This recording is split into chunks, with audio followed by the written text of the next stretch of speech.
మీరు ఈ నెల 4వ తేదీనే ఆహ్, పోలీసులకు పర్మిషన్ కోసం కూడా లెటర్ పెట్టామని చెప్పడం జరిగింది.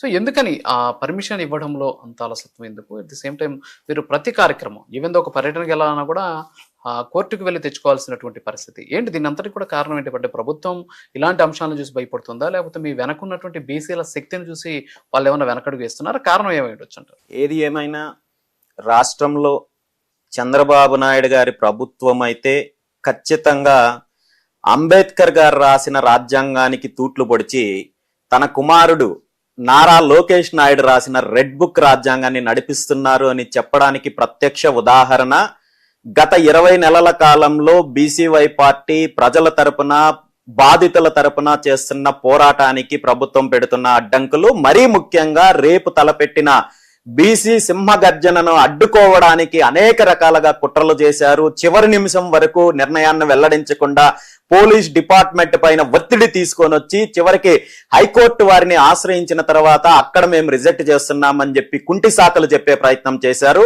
ఈ రాష్ట్రంలో ఎక్కడైనా ఎవరికైనా సభలు పెట్టుకునే అవకాశం ఉంది.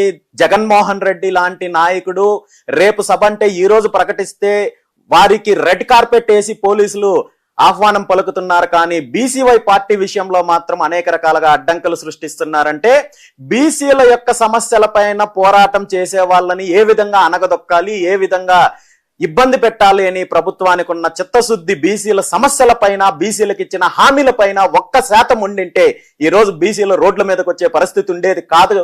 కానీ వీళ్ళు ఎన్ని ఇబ్బందులు పెట్టినా, ఎన్ని ఆటంకాలు కల్పించినా బీసీల యొక్క సమస్యలు తీరేంత వరకు, డిమాండ్లు నెరవేర్చేంత వరకు బీసీవై పార్టీ పోరాటం కొనసాగుతుంది. ఏంటి సార్ అసలు రేపు కార్యక్రమం?